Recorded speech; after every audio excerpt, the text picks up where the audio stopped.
আজকে জ্বালানি তেলের অভাব, যখন এই সমালোচনা যারা করেছিল, এই বিএনপি এরাই তো করেছে, কত কথা বলেছে, জামাত বলেছে। তা এখন পাইপলাইনে কেন তেল আনলাম ভারত থেকে? ওই পাইপলাইনে নাকি আমি তেল গ্যাস সব দিয়ে দেব। এখন হাড়ে হাড়ে টের পাচ্ছে না আমি কি তেল এনেছিলাম না তেলটা দিয়ে দিয়েছি। এখন ওই তেলের উপরই তো ভরসা। ভারতে গালি দিয়ে চিকেন নেক করবে, সেভেন সিস্টার দখল করবে, লম্বা লম্বা কথা যারা বলেছিল, আজকে সেই ভারতের কাছে তেল ভিক্ষা চেতে হয়, চাল ভিক্ষা চেতে হয়, সার ভিক্ষা চেতে হয়। কেন? বিদ্যুৎ চাইতে চাইতে হয়। আমরা বিদ্যুৎ আমদানি কেন করলাম সেটা নিয়ে সমালোচনা।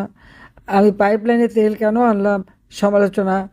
পার্বতীপুর ডিপো পর্যন্ত পাইপলাইনে তেল আসে, নতুন প্রজেক্ট নিলাম, নাটোর ডিপো পর্যন্ত যেন তেল আসে। নাটোর ডিপো পর্যন্ত যে প্রজেক্ট, সেই প্রজেক্ট ইনুস এসেই বন্ধ করে দিল। ওই বাটপার যে বন্ধ করে দিল, এখন তেলের যে অভাব, এটা কি এখন কি করবে? আজকে যদি এই কাজটা শেষ হতো, তাহলে এই অভাব তো থাকতো না, এই অভাবটা তো চলে যেত। আমি যত কাজ করছি সবই সমালোচনা। ঠিক আছে, যারা সমালোচনা করে, যাদের পছন্দ হয় না।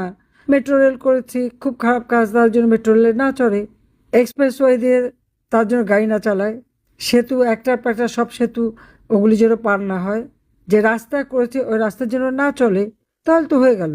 গালিও দেবেন, ভোগও করবেন, এটা তো হয় না। জাতির পিতা স্বাধীনতা দিয়ে গেছেন। 17ই এপ্রিল যেখানে সরকার গঠন হলো, প্রথম স্বাধীন বাংলাদেশ সরকার, সেই সরকার করেছিল বলেই তো স্বাধীন হয়েছিল। আর স্বাধীন হয়েছে বলেই তো আজকে বিভিন্ন পদ পাচ্ছেন। তো এই পদগুলি রাখেন কেন? সব ছেড়ে দেন, প্রভু পাকিস্তানের কাছে চলে যান, তারা যদি কিছু দেয়। ওদের বুটের লাথিটা খেতে খুব পছন্দ ছিল এদের।